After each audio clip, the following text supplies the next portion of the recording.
Head sõbrad, täna oleme tulnud Kesk-Hiiumaale Ligema külla ja kuigi see on paik, kust kõik, vähemalt Eesti liged on alguse saanud, ei taha me täna rääkida ligedest, vaid see paik, kus ma olen, see oli kunagi kruusakarjäär, ehk siit kaevandati kruusa ja selle tulemusena tekkisid siia nii-öelda kruusaaugud või väikesed järved või tiigid, kus siis kohalik rahvas on läbi aegade ujumas käinud ja siin on ka toimetanud või läbi viidud ristimisteenistusi.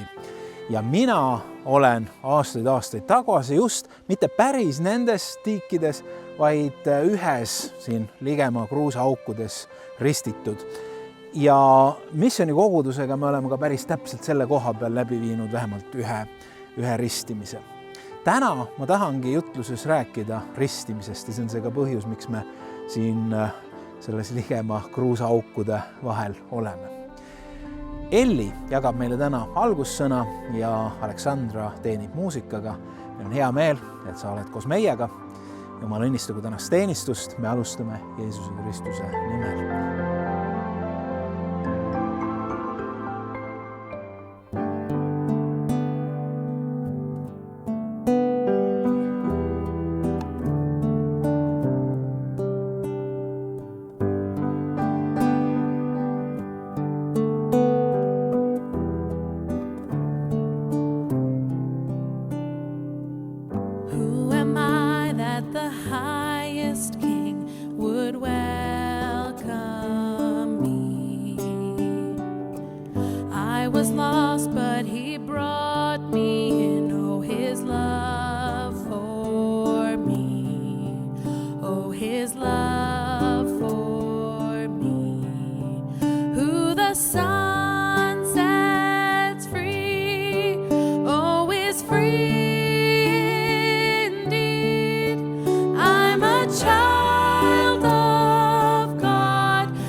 Good morning. So today I want to begin with a moment of remembering. As I've come to the end of the school year, there are a lot of things that as a teacher you need to remember and you need to stay on top of. So filing student records, writing thank you cards, cleaning out your classroom. Now, on top of all of that, my Emma and I are getting ready to travel to Estonia. So what do we pack? What do we bring? Can't forget our passports. Where are they? Where are the chargers? Do we need to print everything? We printed everything? There's a lot. Now, in our Christian lives too, we talk a lot about remembering in our faith, remembering God's faithfulness, remembering the cross, remembering to be grateful. And sometimes, truthfully, there's so much remembering that our poor brains go into overdrive and we can forget some things. So today I want to help you remember a few little tricks for the summer. So my Emma and I, like I said, we are fully packing for ASD and we are in that, oh my goodness, there is still so much to do moment. And we're really excited to go to ASD because we get to see our family and get to go to Laulupidu again. And I have been working with the Laulupio repertoire now for well over a year. And so the songs are just constantly playing in my head. And I want to share some of my thoughts on one of my favorite songs from Laulupio this year. So this song is being sung at the concert on Sunday, so next Sunday, and it's Velho Tormes' Me Despia. This is one of my favorite pieces, not just because it is very musically challenging, but it's also very beautiful, and the lyrics are very powerful. So Dormis composed this piece in 1993, and this was shortly after the death of Gustav Ernesaks. And Dormis dedicated this piece to his memory. Now, there's one line that I'd really like to focus on with you to help us remember. Ma laulan läbi murede, läbi leinatse südame. Suu laulab, süda muretseb, silmad vetta veeretavad. I sing through sorrows, through a grieving heart. My mouth sings, my heart is troubled, my eyes flow with tears.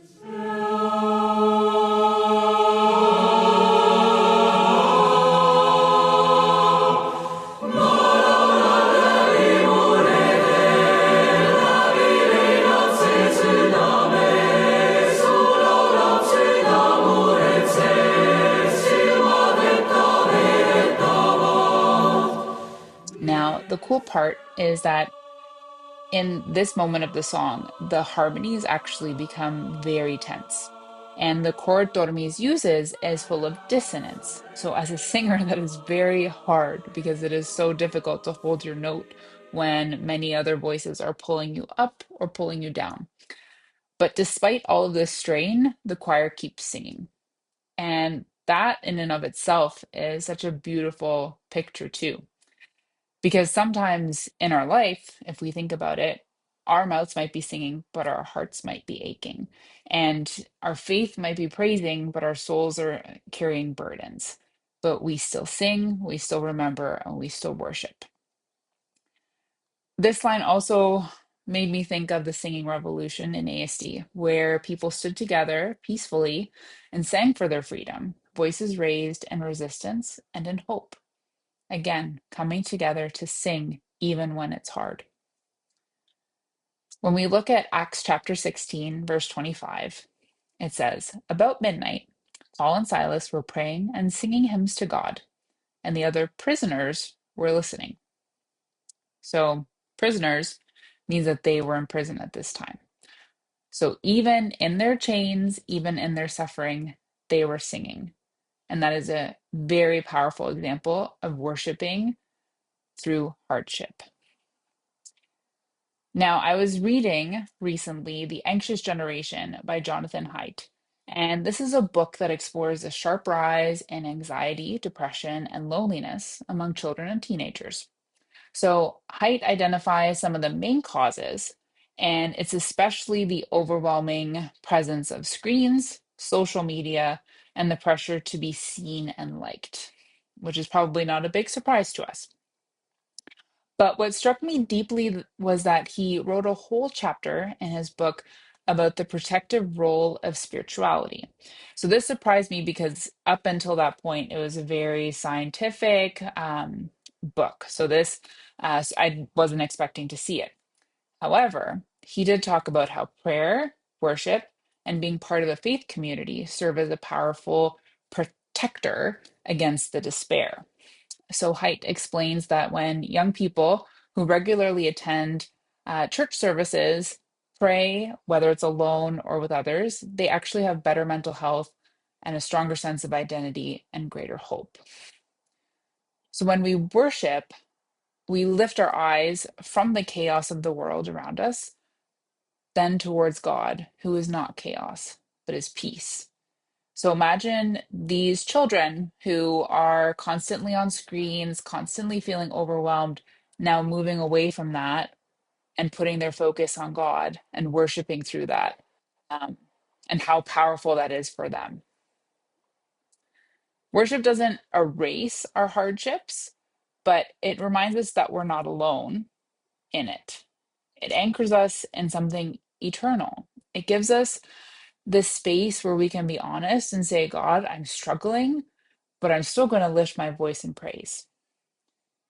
So we see it all so much in the Bible, like Romans chapter 12, verse 12. Be joyful in hope, patient in affliction, and faithful in prayer. And Hebrews 13:15.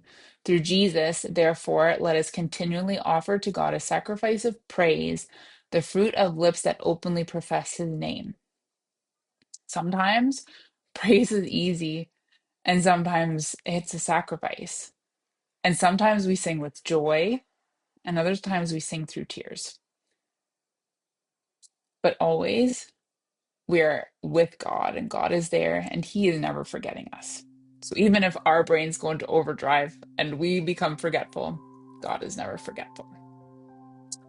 So me lesbia, remember, praise through joy, praise through struggles, praise through tears. Always praise God. Now let's pray. Dear God, we thank you that you're a God who remembers us, and help us remember everything that you have done for us. To remember your goodness, your mercy, your faithfulness. And that just continues from generation to generation. You see our hearts. Some of us today might be filled with joy and excitement, and there might be other people who are anxious and their hearts are hurting. So be near those who are carrying those heavy burdens today and remind them that they are not alone. Give us courage to keep singing and to keep praising you, even when it's hard. In your name we pray. Amen.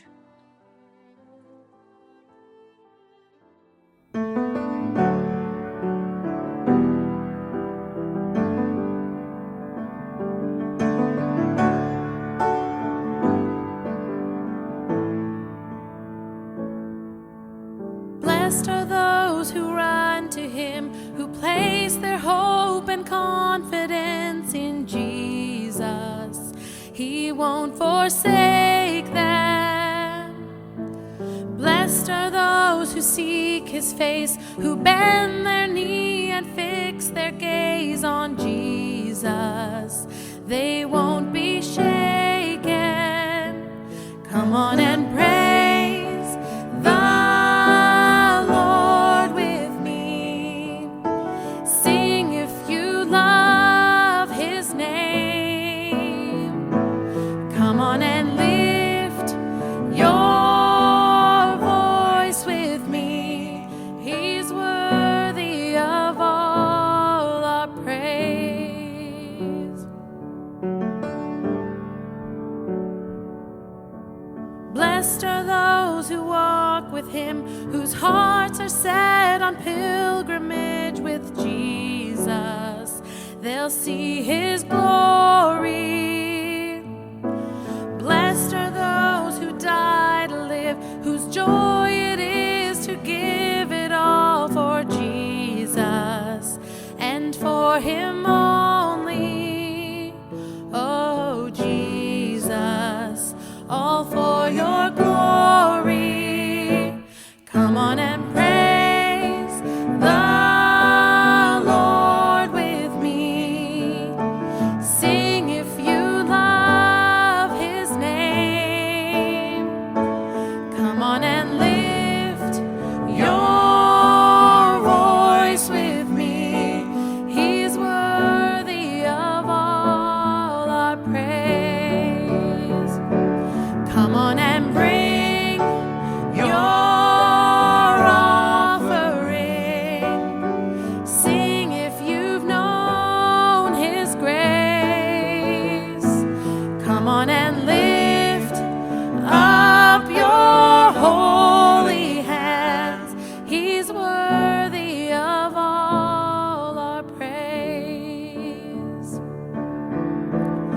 Bless God in the sanctuary.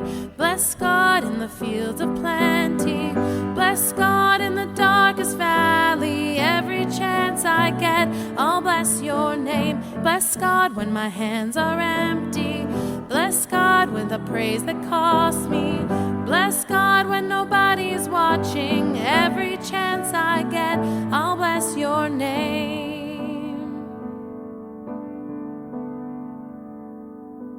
Come on and praise the Lord with me. Sing if you love his name. Come on and lift your voice with me. He's worthy of all our praise. He's worthy of all our praise.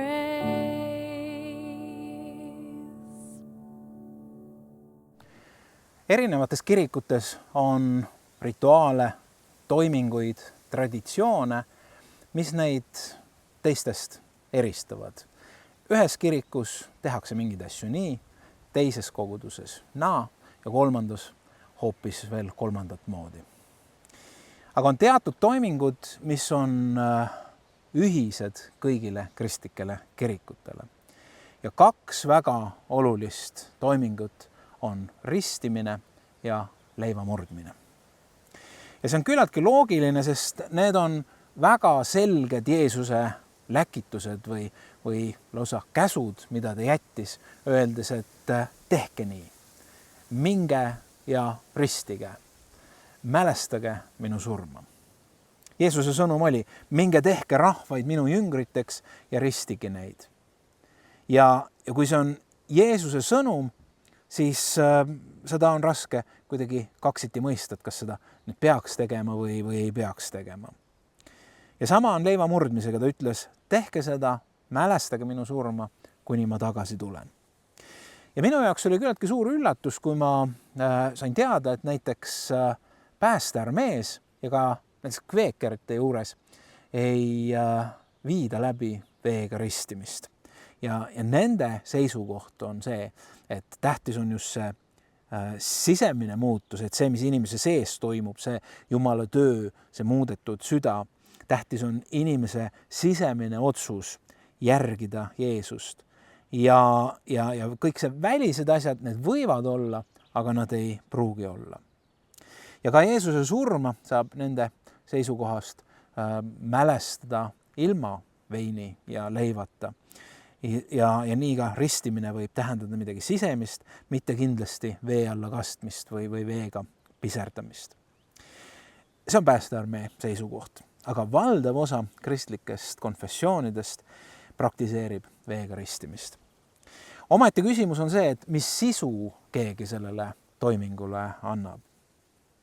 Sealt tulevad need erinevused erinevate kirikute vahel, alates siis vee kogusest, et kas kastetakse päris vee alla või valatakse või piserdatakse.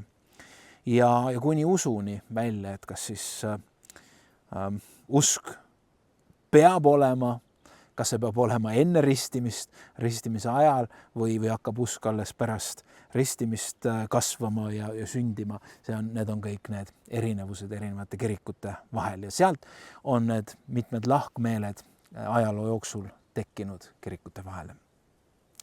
Vaatasin umbes 6 aega tagasi ühte YouTube'i kanalit, kus leidis aset üks väga põnev vestlus ja see oli omamoodi nagu spordivõistlused, oligi üles ehitatud selliselt oma reeglitega ja seal oli siis Kanada kliinilise psühholoogia professori, avaliku elu tegelase, mitmete tuntud raamatute autori Jordan Petersoni vestlus 25 noore ateistiga.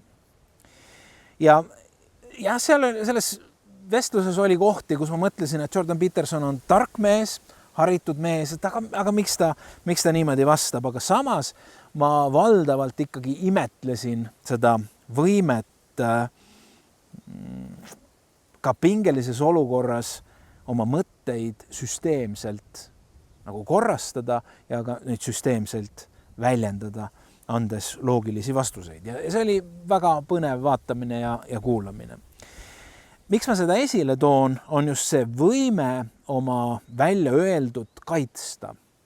Esiteks siis oma mõtteid sõnastada ja välja öeldud kaitsta, anda igale sõnale, mis sa ütled, anda sellele tähendus. Tõenäoliselt oli see Jordan Petersoni strateegia ja see käib tõenäoliselt väitluskultuuri juurde, et kui keegi midagi küsis või keegi midagi ütles, siis ta küsis selle peale, et mida sa sellega mõtled, et anna sellele selline tähendusruum sellele sõnale. Ja see on igati põhjendatud, sellepärast, et kui keegi ütleb näiteks Jumal, siis sellega võib tohutult palju erinevaid asju, nähtusi mõtelda. Ja seega on oluline asju defineerida, osata sõnastada. Mida sa mõtled sellega? Kui sa ütled, mina usun Jumalat. Kas see tähendab lihtsalt, et sa oled nõus Jumala eksistentsiga või on seal midagi enamat? Ja see vaatamine oli päris õpetlik.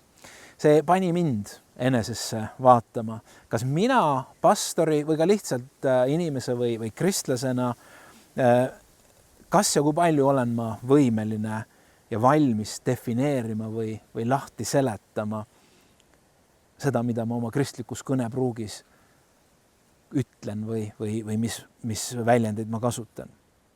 Ja pastori ja jutlustajana ütlen, et tõenäoliselt iga pastor, iga jutlustaja peab võib-olla veidikene peeglisse vaatama ja natukene häbenema, sest küllap on nii, et me ütleme asju, mida me tegelikult pole päris lõpuni vähemalt võimelised lahti seletama.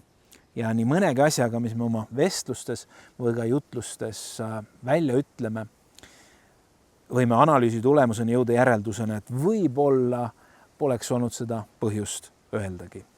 Või siis, et ausalt öeldes ma päris täpselt ei teagi, mida ma mõtlesin, kui ma seda ütlesin.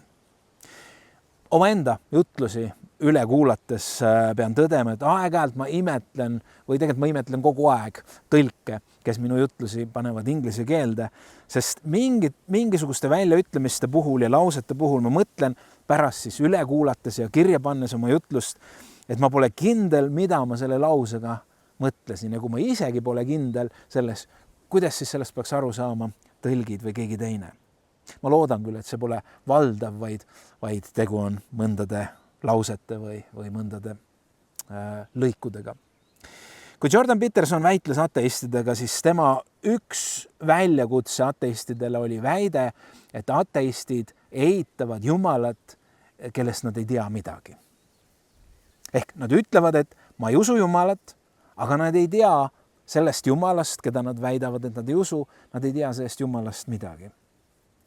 Ja nagu ma ütlesin, see oli päris põnev vestlus, aga ma tahan siit edasi liikuda ja küsida, et kas on võimalik, et näiteks kristlased usuvad Jumalat ja samas nad ei tea sellest Jumalast suurt midagi. Kas on võimalik selline olukord? Ehk kui hakata süvitsi minema, et olgu, sa usud Jumalasse, aga mida see tähendab ja milline on see Jumal, kellesse sa usud? Mõned kristlikud algtõed, mida me ikka korrutame ja need on nagu käibefraasid meie elus, need on aeg-ajalt väga mõistlik võtta nagu juppideks lahti. Ja seda on väga hea teha näiteks rääkides kellegagi usuasjadest, kes ei tea kristlikku kõnepruuki, kes ei tea usust suurt midagi. Ja kui sa püüad siis nendel inimestel hakata lahti seletama erinevaid asju, näiteks armu, mis on arm? Või püüad hakata lahti seletama, mida tähendab olla päästetud? Või mida tähendab näiteks selline väljend päästekindlus, päästelootus? Mida tähendab olla juhitud pühast vaimust? Või väljend Jumal rääkis, mida me üsna sageli kasutame? Tulles tagasi tänase teema juurde ja see, miks ma siin veekogude ääres olen ehk veega ristimise juurde, siis selle eelkäijaks on juutide mikva. See on selline rituaalne pesemine spetsiaalsetes mikva basseinides ja selliseks pesemiseks olid erinevad põhjused. Aga üks põhjus nendeks oli näiteks proselüütide judaismi pöördumine ehk siis teise usu esindajad või paganad, kes pöördusid või tahtsid pöörduda judaismi selle kinnituseks, et see vana jääb maha ja tuleb midagi uut, oli siis sarnane rituaalne pesemine või midagi sarnast meie ristimisele. Jah, sisu oli küll veidikene teine. Aga sarnaseid veerituaale oli ja on ka näiteks moslemitel, hindudel, budistidel ja teistel. Ma esitan mõned küsimused seoses ristimisega ja te näete, kui palju, kui erinevalt tegelikult saab näha ristimist ja ma ei usu isegi, et meie, kes me kuulame või vaatame seda Jumala teenistust, et meil päris kindlasti nendele küsimustele täpselt samad vastused oleks. Näiteks, kas on võimalik pääseda taevasse ilma ristimiseta? Kas ristimine garanteerib igavese elu? Kas ristimisega koos toimub uussünd ja püha vaimu ristimine? Või kas lapse ristimine on piisav või on vaja täiskasvanuna seda hiljem korrata? Need on küsimused, mida võiks, või sarnaseid küsimusi võiks tuua veel ja ma arvan, et jutluse käigus tekib sinulgi võib-olla mingisuguseid uusi küsimusi seoses ristimisega. Markuse 16:16 ütleb, kes usub ja laseb end ristida, see päästetakse. See on tuttav kirjakoht ja see tundub väga lihtne. Kes usub ja kes ristitakse, see saab päästetud. Tundub, et siin ei ole kuidagi kaksipidi mõtlemiseks isegi mingisugust võimalust. Aga ikkagi tekivad küsimused. Kas usk peab olema enne ristimist? Või kas usk peab olema ristimise ajal seotud ristimisega? Või kas on võimalik ka sedapidi, et toimub ristimine ja sealt algab üks usu teekond? Kas ristimiseks peab inimest ette valmistama? Kas on oluline õpetus enne ristimist? On siis ristimiskool või leer või midagi veel kolmandat? Usu tähtsust rõhutavad tegelikult kõik kirikud. Vahel on juhtunud see, et vabakirikud võtavad sellise, arvavad, neil on usu monopol, et nemad on ikka nüüd tõelised uskujad ja võib-olla ka vastupidi, suured kirikud arvavad võib-olla vabakirikute suhtes nii, ma ei tea. Aga ilmselge on see, et ka näiteks Luteri kirikus ei minda ristimise juures kuidagi usust mööda, vastupidi. See on usutegu. Aga lapse puhul, nagu ma ütlesin, on see siis seotud lapsevanema usu või ristivanemate usuga või ristivanemate usuga. Ja omakorda siis vanad kirikud heidavad vabakogudustele ette või teoloogiale ette seda, et rõhutatakse väga seda inimese tegu, inimese usku, et inimene peab uskuma. Mina teen midagi. Kirikuisa Tertullianus kirjutab oma raamatus De Baptismo ristimise tähendusest, vormist ja tähtsusest algkristlaste seas ja muu hulgas väljendab ta kahtlust laste ristimise praktika õigsuses või mõistlikkuses.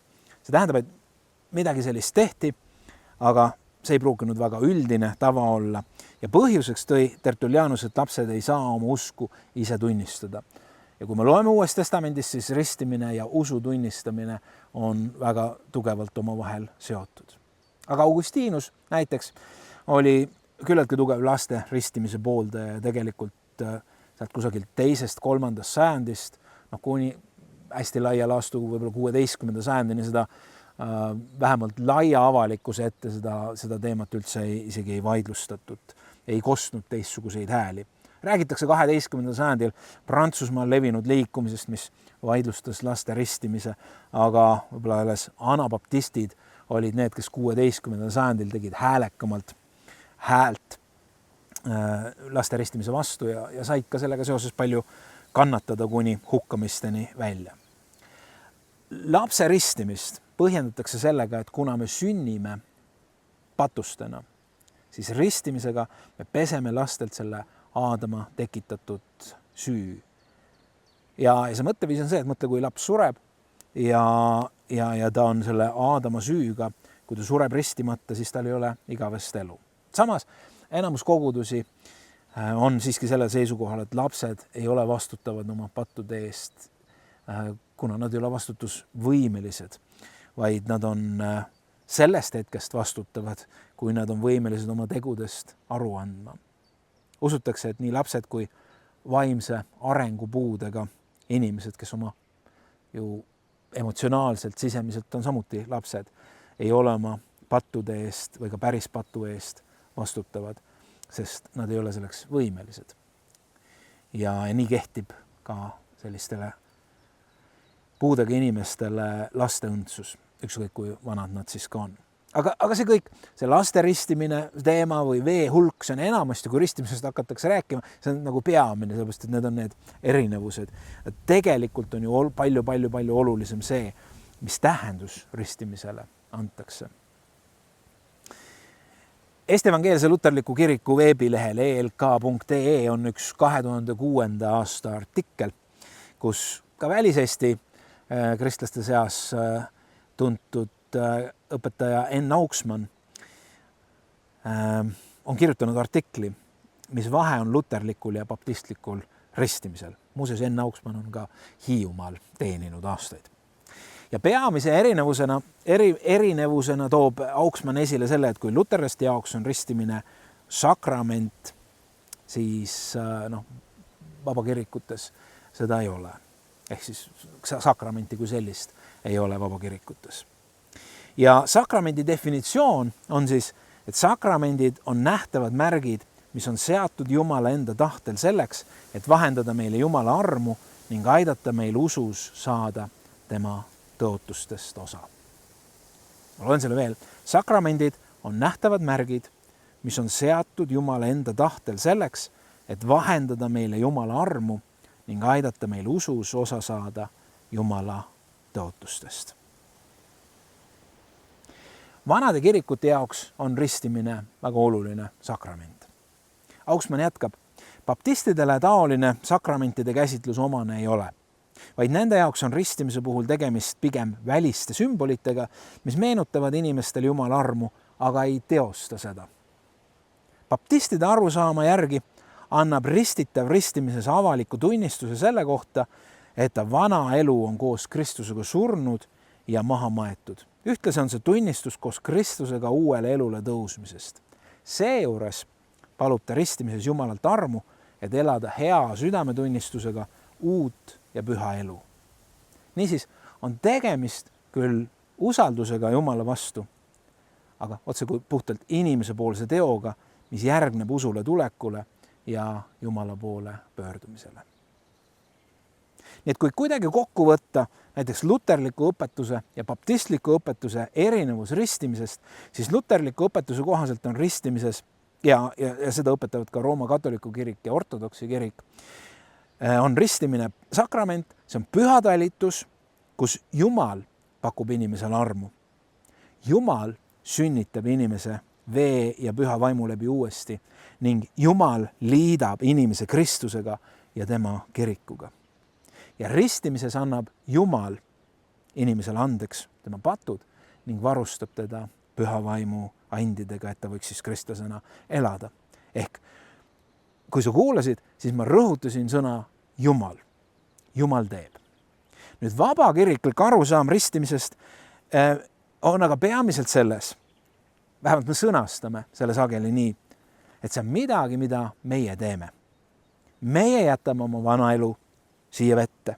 Meie tõuseme üles uuele elule. Meie tõotame elada pühitsuse elu. Meie tõmbame joone oma vana ja uue elu vahele. Meie anname avaliku tunnistuse, et ma kuulun Jeesusele ja järgin teda. Meie usume, meie laseme ennast ristida. No, ilmselgelt ma teadlikult rõhutasin seda kahte erinevat poolt ja loomulikult ei saa luterlik õpetus ristimisest ka ilma meiepoolse tegevuseta kuidagi hakkama. Öeldakse, et ristimine ei ole mingi võlukunst või maagia, mida Jumal saaks meist sõltumata teha. Seda ei saa inimese vastaselt teha, vaid see toimub alati ainult nii palju, kui me seda vastu võtame ja kui me sellesse usume. Näiteks Augsburgi usutunnistuses seisab nii. Sakramente ei mõisteta automaatselt toimivatena ehk ka ristimist ei mõisteta automaatselt toimivana. Justkui annaksid nad neid vastuvõtvale inimesele armu ilma tema sisemise osaluseta. Tõotused on kasutud, kui neid usus vastu ei võeta. Selles valguses jääb minule arusaamatuks näiteks see, kuidas ristisõdijad 13. sajandil paganlikke eestlasi vägisi ristisid ja kuidas siis hiljem eestlased püüdsid meeleheitlikult seda peale sünnitud ristimist maha pesta ja seda võiks öelda, et need paganlikud eestlased olid väga usklikud, kui nad uskusid, et see vägisi peale sünnitud ristimine neile midagi tegi või tähendas, et nad seda püüdsid maha pesta. Aga siin on just see, et see ei toimu automaatselt, vaid see eeldab inimese poolset vastuvõtmist ja seda inimese poolset sammu. Kuigi 1689. aasta baptistide usutunnistuses ja katekismuses seisab selline lause, et ristimine on uskliku avalik tunnistus, mitte vaimne sündmus. Usun ma siiski, et ei ole palju baptisti vaimulikke või vabakiriklikke vaimulikke, kes seda sõna-sõnalt usuks, et see ei ole vaimne sündmus. Ma ei usu, et on palju vaimulikke, kes ei usuks, et ristimises on kohal Jumal oma ligioluga. Ja ma ei usu, et on vabakirikliku pastorid, kes mõtleks ristimisest kui ainult välise kuulekuse aktist ja ei millestki muust, millel pole mingit vaimulikku tähendust. Vaid see ongi selline teistele ja endale näitamine, võib-olla midagi lihtsalt psühholoogilist, et sa tõmbad selle mingi joone vana ja uue vahel, aga ei midagi vaimulikku. Usun, et see ühendab absoluutselt kõiki konfessioone, et seal on Jumala tegu ja seal on inimese tegu. Peamine ja kõige olulisem küsimus seoses ristimisega on päästmise küsimus. Päästmine. Kirikukauge inimese jaoks on ühte ja teistpidi arusaamatu, mida päästmisega mõeldakse. Kui üks vabakiriklane räägib päästmisest, siis ta räägib enamasti ühest valdavalt emotsionaalsest kogemusest. Kui sa oled kuulnud Jumala sõna või kui sa oled kuulnud kellegi tunnistus sellest, mida Jumal on tema elus on teinud, siis midagi on puudutanud meie südant. Ja meil on tekkinud tahtmine anda oma elu Jeesusele. Jällegi, nende sõnade taga võib olla väga erinevaid tähendusi või praktikaid. Mida tähendab anda oma elu Jeesusele? Aga nii me väljendame ennast. Anda oma elu Jumalale, kes on siis tegutsenud piibli lehekülgedel, nagu me loeme piiblist ja see kuidagi kõnetab meid, või kui me näeme kellegi elus või kuuleme kellegi elus Jumalat kuidagi toimimas ja siis see meie sisemine igatsus, et me tahame, et meie elus oleks seesama Jumal tegutseks meie elus, kes piibli lehekülgedel, seesama Jumal elutseks ja tegutseks meie elus, nii nagu selle inimese elus, kelle tunnistust me oleme kuulnud. Et minul võiks olla seesama kogemus ja elu. Ja sinna juurde käib enamasti tunnetus, et me oleme patused, kuna me oleme kuidagi kokku puutunud Jumala pühadusega. Me oleme valesti elanud, me tunneme vajadust paluda andeks ja me kogeme, kuidas meie elust patud ära võetakse, midagi puhastatakse. Me oleme otse kui uueks tehtud. Jah, erinevatel inimestel on need kogemused erinevad, aga umbes selline võiks olla vabakiriklik pöördumine. See ei tähenda aga, et näiteks luterlikus kirikus või ortodoksi kirikus sarnaseid pöördumisi ei oleks. Kindlasti on. Aga me oleme lihtsalt vabakiriklastena sellest teinud omamoodi õpetuse, et see on päästmine. Eraldiseisev sündmus ja kogemus. Ja päästetud inimene on siis see, kes läheb ristimisele, kes tunnistab seda juhtunut avalikult. Inimene on oma vaba tahtega ütelnud, et ma tahan sind tunnistada, Jumal, teistele inimestele ja ka iseendale. Vanemates kirikutes on ristimine otse kui 3 ühes. Vabakirikud räägivad 3 eraldiseisvast kogemusest või sündmusest. Päästmine, ristimine, pühavaimuga ristimine. Vanad kirikud on ühendanud need ühte ristimisse. See kõik sünnib veega ristimise käigus. kui sa astud ristimise vette või kui sind valatakse sinu peale vett või piserdatakse vett, siis Jeesus ristib sind, sa saad päästetud ja kui sulle käed peale pandakse ja sinu eest palutakse pühavaimu andjade pärast, siis sa saad ka pühavaimuga ristitud. Armsad, ma ei taha öelda, et see on õige või see on vale või see on rohkem õige, see on rohkem vale. Piiblist leiab kinnitust nii ühele või teisele arusaamale. Kõige olulisem selle juures on aga see, et inimene saaks päästetud, inimene saaks ristitud ja inimene saaks täidetud püha vaimuga. Ja see toimub, kas see siis on eraldi kogemustena või ühes komplektis, siin võiks küsida, et mis selles siis vahet on. Kõik algab sellest, et see võiks olla üks inimese tegelik südame soov. Et Jumal on inimese südant selliselt puudutanud, et inimene on reageerinud sellele puudutusele ja ütelnud, ma tahan oma elu pühendada sulle. Jeesus, ma tahan vana jätta ja ma tahan järgneda sulle. Ma tahan, et sina oled minu isand. Ma vajan sinu abi, ma vajan sinu väge, ma vajan püha vaim sind. Apostlite tegude raamatus öeldakse, kes nüüd tema sõna vastu võtsid, need ristiti. Nad kuulsid, nad võtsid sõna vastu ja nad ristiti. 8. peatükis räägib Filippus Etioopia koja ülemale head sõnumit Jeesusest ja sealgi kõlas sõnum, see puudutas ja mis juhtus? Koja ülem ütleb, vaata, siin on vett, mis takistab mind ristimast. Ma ei tea, kas Filippus rääkis ka koja ülemale ristimisest või oli tal sellega seoses mingi varasem kogemus. Ristimise kohta on piiblis mitmeid paralleele toodud ja ma tahan lõpetuseks tuua need võrdlused Jumala sõnast, millega võrreldakse ristimist. Rooma 6:3-4 ütleb, kas te siis ei tea, et kes me iganes oleme Kristusesse, Jeesusesse ristitud, oleme ristitud tema surmasse.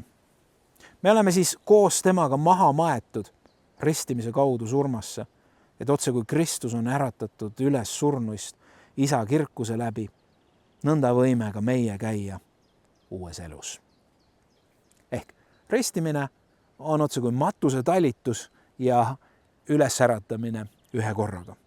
Teiseks riietumine, Galaatia 3:27, sest kõik, kes te olete Kristusesse ristitud, olete endid Kristusega riietanud. See on avalik.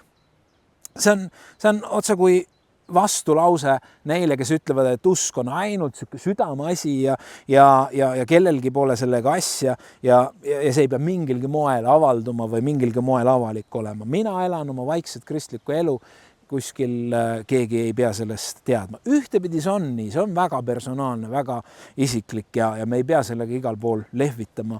Aga Jumala sõna ütleb väga selgelt, et meie usul on üks avalik tähendus. Sellel on üks sotsiaalne mõõde, kui me saame Jumala lasteks. Me riietume Kristusega ja see on nähtav. Kolmandaks ja viimaseks, ristimist on võrreldud veeuputusega. Peetrus kirjutab, kes olid olnud sõnakuulmatud muiste, kui Jumala pikk meel ootas Noa päevil laeva valmistamise ajal, milles vähesed, see tähendab 8 hinge veest päästeti. Selle võrdkujuna päästab teidki nüüd ristimine, mis ei ole lihaliku rüveduse kõrvaldamine, vaid hea südametunnistuse taotlemine Jumalalt Jeesuse Kristuse ülestõusmise kaudu. See kirja koht on natuke probleemne neile, kes ütlevad, et ristimine ei ole päästmine või ristimine ei päästa. Sellepärast, et siin ütleb Jumala sõna, et ristimine just nimelt päästab, nii nagu Noa laev päästis Noa pere. Ma olen teadlikult täna toonud paralleelselt vanade kirikute õpetust ja vabakirikute õpetust ristimisest, küll väga pinnapealselt, aga usun, et piisavalt, et aru saada nende erinevusest ja samas aru saada, kui palju selles on sarnasust. Kui sa oled vastu võtnud Jeesuse oma isiklikuks päästjaks, siis on ainus tee otsida esimest võimalust, et teha endale selgeks ristimise olemus ja lasta ennast ristida, kui sa veel ei ole ristitud. Minu jaoks on raske aru saada, kuidas me saame nimetada ennast kristlasteks Kristuse järgijateks, kui me ei täida või meil ei lähe üldse kordagi see, mida Jeesus on ütelnud, et tehke. kui ta ütleb, et minge tehke seda. Ja me ütleme, et sellel pole vahet, miks ma peaks. Armsad, kui me tahame ennast nimetada Jeesuse järgijateks, siis see tähendab, et me püüame nii palju, kui me aru saame, nii palju, kui me oskame ja mõistame, teha nii, nagu Jeesus on õpetanud. Armsad, ma usun, et me ei peaks takerduma erinevate kirikute õpetuse erinevusesse ristimisest. Oluline on sinu süda. Oluline on sinu otsus pühendada elu Jeesusele. Ja võib-olla vajaksime me, andke andeks selle väljenduse eest, see ei ole teoloogiliselt korrektne, aga võib-olla vajaksime me uuesti ristimist. Üldjuhul kirikud ei risti üle ja ümber. Aga kui rääkida ühest uuest pühendumisest, nii nagu abielu tootuse uuendamist vahel tehakse, et uue värskuse ja selgusega edasi minna, siis see on, mida on põhjust ikka ja jälle meil kristlastena teha ja saada nii-öelda uuesti ristitud. Saama uuesti panna maha vana, mis on meie elu külge takerdanud, et tõusta uuesti üles pühavaimu väes, et elada Jumalale ja eesmärgipäraselt Jeesusele. Ja armsad, ma tahan anda selleks võimaluse. Kui sa ei ole Jeesust oma ellu veel vastu võtnud, siis palu lihtsalt koos minuga. Jumal, anna andeks minu patud. Ma usun, et sa armastad mind. Ma usun, et Jeesus suri minu pattude eest ja ma usun, et see on piisav, et olla õige sinu ees. Aita mind järgida sind. Aita mind elada elu, mis austaks sind ja oleks õnnistuseks teistele. Ma palun seda Jeesuse nimel. Ja kui sa oled vastu võtnud Jeesuse ja sa ei ole ristitud, siis hea sõber, ära oota, vaid otsi sinu linnas või külas kogudus ja esimene võimalus, kuidas saada ristitud. See on see, milleks Jeesus on meid kutsunud. Aga kui me oleme olnud juba aastaid kristlased, aga me oleme muutunud kuidagi kas ükskõikseks või leigeks kiriku, Jumala ja Jeesuse vastu, äärmiselt see ei ole see, et me kaotame huvi mõne hobi vastu, vaid sa oled kaotanud huvi oma päästja ja oma pääste vastu. Siin ei ole küsimus maisest elust, vaid siin on küsimus meie igavesest elust. See ei ole midagi, mida lihtsalt minna lasta, et las ta läheb. Vaid kui sa oled avastamas, et midagi on sellest käest libisemas, siis peaks me olema meeleheitlikult valmis tegema ükskõik mida, nii nagu Taavet palvetas südant lõhestavalt, et loo mulle, Jumal, puhas süda, uuenda mu sees kindel vaim. Ära võta ära minult püha vaimu. Ma palun, et meie suhe Jumalaga võiks meie kõigi jaoks just nii oluliseks saada, sest see on oluline. Ja me võime koos paluda täna, et Jumal uuendaks midagi siin meie sees. Armas Jumal, ma tänan, et sa oled mind päästnud. Ma tänan, et sa oled mind ristinud. Ma tänan, et ma võin kuuluda sinu ihusse. Aga sa näed, kuidas aja jooksul on midagi minu elust ära kadunud. Midagi muud on võitnud minu armastuse sinu vastu. Issand, ma tahan tagasi tulla esimese armastuse juurde. Ma tahan olla sinu järgija. Ma tahan kuuletuda sulle. Püha vaim, loo mulle puhas süda. Täida mu elu igatsuse ja januga. Elav Jumal sinu järele. Risti mind oma püha vaimu ja tulega. Muuda mu kivine ja ükskõikne süda taas pehmeks ja kirglikuks südameks. Ja ma palun seda armu. Ole mulle patusele armuline. Palun seda Jeesuse kallil nimel. Amen.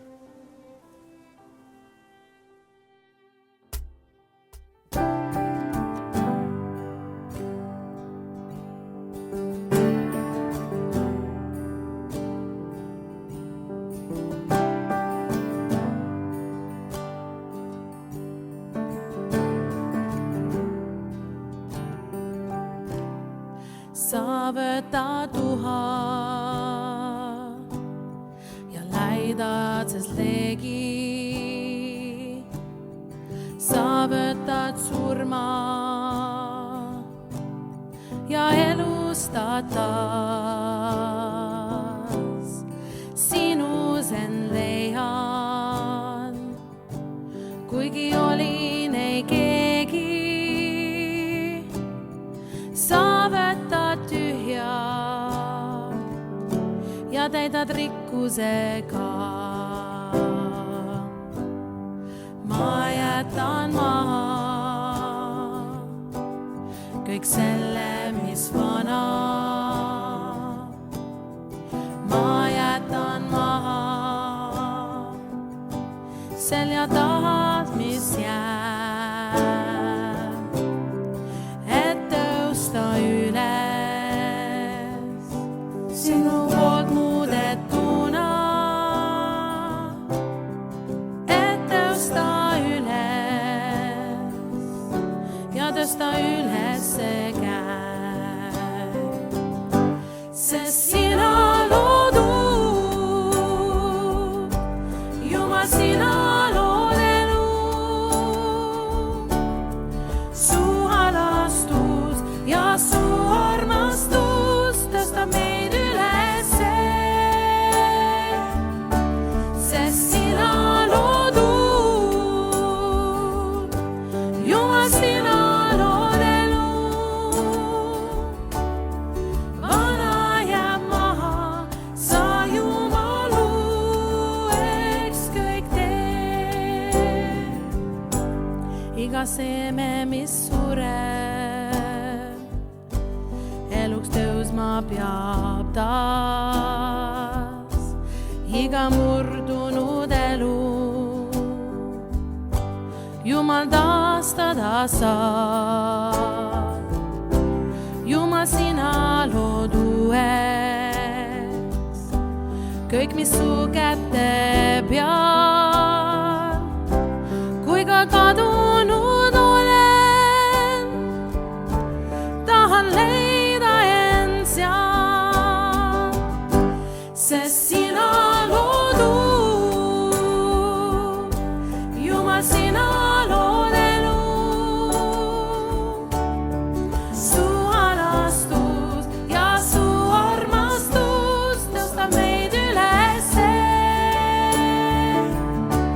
sest sina loodud, Jumal, sina lood elu. Vana jääb maha, sa Jumal uueks kõik teed, sest sina loodud, Jumal, sina lood elu. Su halastus ja su armastus tõstab meid ülesse, sest sina loodud, Jumal, sina lood elu. Vana jääb maha, sa Jumal uueks kõik teed.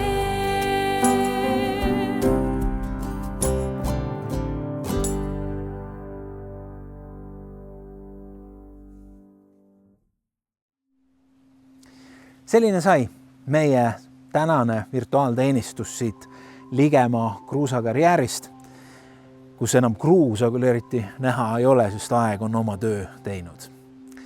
Ma väga usun ja loodan, et Jumal ühel või teisel moel sai midagi istutada sinu südamesse, olgu see õpetus, julgustus või lihtsalt tema ligiolu läbi palve, muusika või sõna.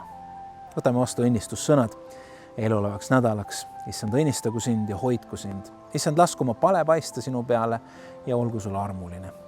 Issand, tõstku oma pale sinu üle ja andku sulle rahu Isa, Poja ja Püha Vaimu nimel.